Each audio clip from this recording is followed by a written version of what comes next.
अस्सलामुअलैकुम, good morning, welcome to सुबह की सोच। उम्मीद करते हैं कि आप सब ठीक होंगे, हम भी ठीक हैं। मैं हूं गज़ल अशरफ, मेरे साथ मौजूद हैं हसनैन लियाकत। जी हाँ, वेरी वॉर्म वेलकम। सुबह की सोच में आपको कहेंगे और गज़ल ने आपको बता दिया कि हम ठीक हैं, लेकिन बहुत सारी खबरें ऐसी हैं जो कि बहुत अच्छी होंगी, कुछ खबरें ऐसी हैं जो कि आपको पसंद नहीं आएंगी। और आज हम सोशल स्टोरीज़ के साथ साथ कुछ ऐसी खबरें भी बताएंगे जो कि जिनका ताल्लुक अवामी इशूज़ से है, कुछ ऐसी खबरें हैं जिनका ताल्लुक क्राइम से है। ये तमाम तर चीज़ें हम आपके साथ डिस्कस करेंगे, लेकिन सबसे पहले हम आगाज़ करेंगे सोशल ट्रेंडिंग स्टोरीज़ के साथ। एक अरसे से हम ये देख रहे हैं कि बारिशें नहीं हो रही है, लेकिन अब एनडीएमए की जानिब से एक नया ऐलान सामने आया है, जिसके मुताबिक 10 से 15 जून तक बालाई इलाकों में सैलाबी सूरत-ए-हाल के खदशे के पेश नज़र अलर्ट जारी कर दिया गया है। एनडीएमए के मुताबिक गिलगित बल्तिस्तान, खैबर पख्तूनख्वा और आज़ाद कश्मीर में आंधी और गरज चमक के साथ बारिश मुतवक्के है। बारिशों के बायस मकामी सतह पर अचानक सैलाबी सूरत-ए-हाल पैदा होने का खदशा है। पहाड़ी इलाकों में बारिशों के बायस नदी नालों और बरसाती आबी गुजरगाहों में अचानक तुगयानी का इम्कान भी है। चित्राल, शांगला, कोहिस्तान, बटाग्राम और मानसेरा में अचानक सैलाबी सूरत-ए-हाल पैदा हो सकती है। आज़ाद कश्मीर के दारुल हुकूमत मुजफ्फराबाद, वादी नीलम, बाग और रावलाकोट में सैलाबी सूरत-ए-हाल पैदा हो सकती है। गिलगित बल्तिस्तान के इलाका है, इसमें गज़र है, दयामिर है, तांगीर है, दारेल है और गिलगित के इलाकों में नदी नालों में तुगयानी का खदशा जाहिर किया जा सकता है। एनडीएमए के मुताबिक नशेबी इलाकों, नदी नालों के करीब रहने वाले शहरियों को एहतियाती तदाबीर इख्तियार करने की हिदायत कर दी गई है और कहा गया है कि सयाह और मुसाफिर शदीद बारिशों के दौरान पहाड़ी इलाकों के गैर ज़रूरी सफ़र से गुरेज करें। 12 से 15 जून तक गिलगित बल्तिस्तान और मुलेका कोहिस्तानी इलाकों में लैंड स्लाइडिंग के खतरे का भी अलर्ट जारी कर दिया गया। और कराकुम हाईवे की बात की जाए तो वहाँ पे जगलोट स्कर्दू रोड के मुख्तलिफ मकामात पर आर्जी बंदिश और सफरी मुश्किलात का खदशा जाहिर किया जा रहा है। एनडीएमए के मुताबिक आदाबाद टनल, शिमशाल, कपलू और मशरकी बल्तिस्तान के इलाकों में पहाड़ी डैलवानों से लैंड स्लाइडिंग का खदशा है। हंगामी इमदादी टीमों को फौरी रिस्पांस के लिए अलर्ट रहने और ज़रूरी मशीनरी तैयार रखने की हिदायत भी जारी की गई हैं। सोचिए, ये अच्छी खबर है कि अब बारिशों का सिलसिला शुरू होगा, लेकिन इसके साथ साथ सैलाब की खबर अच्छी हाँ, सैलाब की खबर की तरफ ही मैं जा रही थी कि इसके साथ साथ आपको अलर्ट भी कर दिया गया है कि जो लोग, अब बहुत सारे लोग हमने देखा कि ईद पर भी बहुत सारे लोगों के प्रोग्राम्स थे, वो स्कर्दू जा रहे थे, गिलगित जा रहे थे या फिर दीगर पहाड़ी इलाकों की तरफ रुख कर रहे थे। तो अब आपको ये भी बता दिया है हसनैन ने कि इस हवाले से अलर्ट जारी कर दिया गया है कि सफरी मुश्किलात का आपको सामना करना पड़ सकता है। इसके साथ साथ लैंड स्लाइडिंग का मसला हो सकता है। साथ ही साथ आपको पता है कि बारिशें एंजॉय तो आपने करनी है, हम भी करते हैं, लेकिन जहां जहां इस वक्त आप मौजूद हैं वहीं पर रहकर कर लें तो ये आप सबके लिए बेहतर होगा। आगे बढ़ते हैं और बात करते हैं। आपको याद होगा कि हुकूमत ने किफ़ायत शहरी मुहिम के हवाले से बहुत सारे, पहले उन्होंने दुकानें बंद की, फिर उसके बाद जब ईद आए तो ये नोटिफिकेशन आया कि नहीं, अब आप खोल सकते हैं लेट नाइट तक भी। लेकिन अब एक बार फिर से हुकूमत ने किफ़ायत शहरी मुहिम के तहत दुकानें खुली रखने के औकात में इजाफा कर दिया है। नायब वज़ीर आज़म, वज़ीर ख़ारजा सेनेटर मोहम्मद इसहाक डार की ज़ेर सदारत ईंधन के तहफ़्फ़ुज़ और इजाफी किफ़ायत शहरी इक़दामात की निगरानी और अमल दरामद से मुतल्लिक़ कमेटी का अहम इजलास मुनक़िद हुआ। इजलास में मुख्तलिफ वज़ारतों और डिवीजन्स की जानिब से किफ़ायत शहरी इक़दामात से इस्तिस्ना की दरख्वास्तों का जायज़ा लिया गया। कमेटी ने अवामी सहूलत के पेश नज़र ये भी फैसला किया कि वज़ारत ख़ारजा और उसके कोयटा, कराची, पेशावर, गुजरात और लाहौर में कायम राबता दफातर में कौंसलर तस्दीकी खिदमात जुम्मे के रोज़ भी जारी रहेंगी। इसके अलावा कमेटी ने मज़ीद सिफारिश की कि वो इजाफी किफ़ायत शहरी इक़दामात जिनकी मियाद 13 जून 2026 तक मुकर्रर की गई थी, उनका इत्तलाक 30 जून 2026 तक बढ़ा दिया जाए। इजलास के दौरान ये भी फैसला किया गया कि अलग कायम जो ग्रोसरी या फिर किराना स्टोर्स के बंद होने का वक्त है वो हफ्ते के तमाम दिनों बाशमूल हफ्ता और इतवार रात 10 बजे तक बढ़ा दिया जाएगा। That is something good for those sectors जिनको मेरा ख्याल है कि बंद नहीं होना चाहिए था 10 बजे, जिसमें मैं कल देख रहा था आपके तंदूर आ गए, आपके आई थिंक जिम्स भी इसमें शामिल हैं, फिर फार्मेसीज तो पहले से ही थी। सो ये काफ़ी अच्छा है, लेकिन जिस तरह की हमारे मुल्क में टाइमिंग्स होती हैं, मेरा ख्याल है कि गवर्नमेंट को पेट्रोल की प्राइस कम करके उन्हीं टाइमिंग्स पे अगर कारोबार शिफ्ट करेंगे तो तब जाके जो कारोबारी बरादरी है, ताजिर बरादरी है, उसका कुछ नुकसान का अजाला हो सकता है। क्योंकि हमारे यहाँ अनफॉर्चुनेट है, क्योंकि ये एशिया की मार्केट का एक डायलेमा है कि 12 बजे मार्केट खुलती है और रात 2 बजे तक खुली रहती है। लेकिन अब आप देखिए कि मार्केट सुबह 10 बजे खुलेगी, 10 बजे गाहक होता नहीं है, प्रेशर सारा वो शाम के 4-5 घंटे में हो जाता है और उस तरह से बहुत सारे लोग ऐसे हैं जो रिलेक्टेंट होते हैं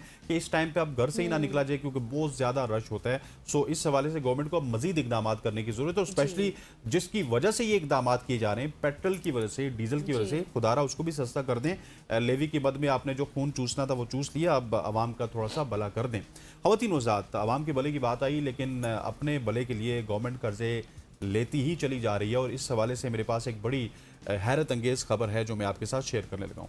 मुल्क पर कर्जों के तमाम साबका रिकॉर्ड टूट गए हैं और एक साल में कौमी खजाने पर 7,000 अरब रुपए कर्ज का इजाफा हो गया है। निजी टीवी की रिपोर्ट के मुताबिक वफाकी हुकूमत के मजमूई कर्जों का हुजम तारीख की बुलंद तरीन सतह 81,930 अरब रुपए तक पहुंच चुका है।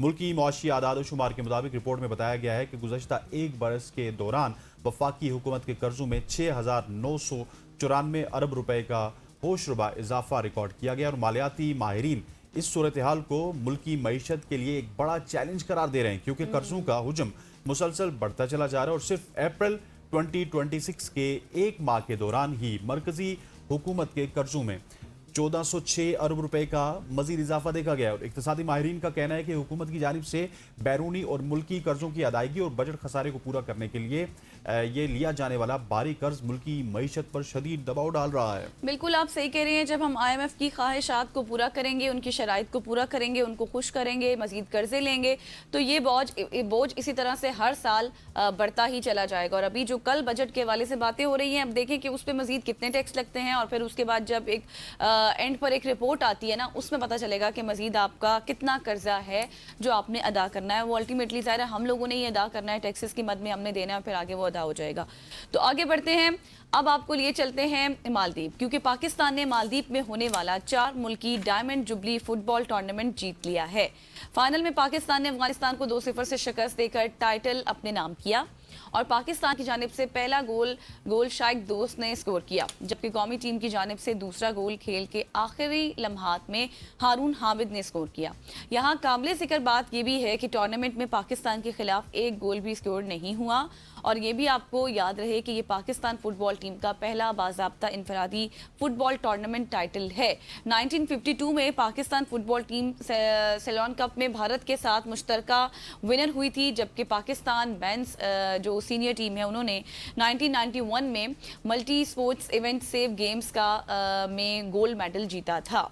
बिल्कुल ऐसे है, और ये एक बहुत बड़ी कामयाबी है पाकिस्तान फुटबॉल के लिए, क्योंकि आप देखिए कि 3 ही तारीखें आपको गज़ल ने बताई है। एक 1952 में पाकिस्तान फुटबॉल टीम ने सैलोन कप जीता था, 1991 में मल्टी स्पोर्ट्स इवेंट में सैफ गेम्स में पाकिस्तान ने कामयाबी हासिल की थी, और ये एक बहुत बड़ी कामयाबी है पाकिस्तान फुटबॉल टीम की अफगानिस्तान के खिलाफ, और एक मल्टीनेशनल टूर्नामेंट पाकिस्तान जीतने में कामयाब हुआ है। और वैसे भी अगर आप एशिया में देखेंगे, भारत में और पाकिस्तान की बात की जाए तो यहाँ पे क्रिकेट बहुत ज़्यादा मशहूर है, लेकिन क्रिकेट की मकबूलियत के साथ साथ हम दोनों मुल्कों में देख रहे हैं कि पिछले कुछ अरसे में फुटबॉल ने बड़ी तरक्की की, और फुटबॉल के चाहने वालों में भी बहुत इजाफा हुआ। मेसी के, रोनाल्डो के, एम्बापे के बहुत ज़्यादा फैंस यहाँ पे मौजूद हैं, और उसके साथ साथ लोग अपनी टीम को भी फॉलो कर रहे हैं, और लोग फुटबॉल खेल भी रहे हैं। जितना ज़्यादा हमारे ग्राउंड में फुटबॉल खेली जाएगी, उसी तरह का टैलेंट आपको टीम में आता हुआ नजर आएगा। और इसमें बहुत सारे ऐसे प्लेयर्स भी गजल शामिल थे जो कि इंग्लैंड के नेशनल थे, लेकिन क्योंकि उनके पास ड्यूल नेशनलिटी थी, और फुटबॉल में आप ये भी कर सकते हैं कि आप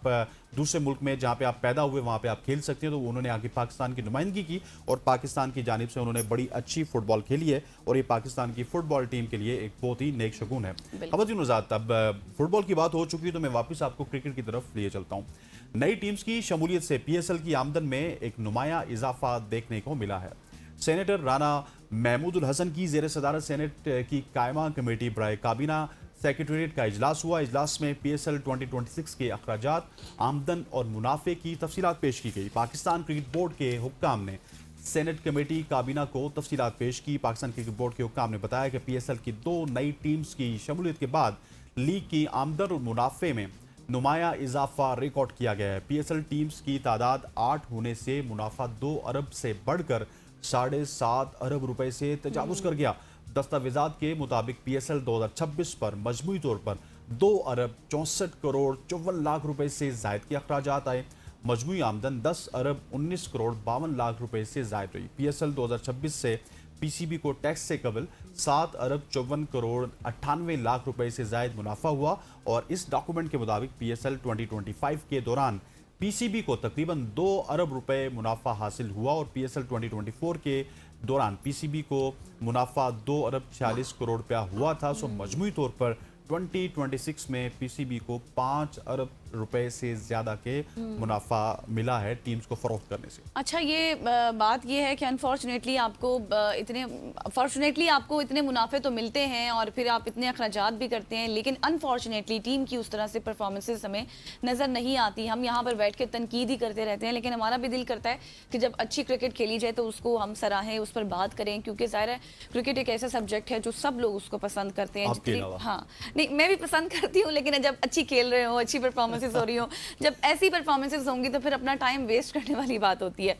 खैर जी, आगे बढ़ते हैं और अब आपको एक इमेजिनेशन कराते हैं। अगर आप बंद कर लो, आप इमेजिन करें कि आप समुंदर में फंस जाएं और फिर उसके साथ साथ खाने के लिए कुछ भी ना हो, तो फिर आप क्या करेंगे? जी, कमर्शियल ब्रेक के बाद आएंगे तो आपको एक अफसोसनाक कहानी, अफसोसनाक स्टोरी के हवाले से बताएंगे। Stay with us.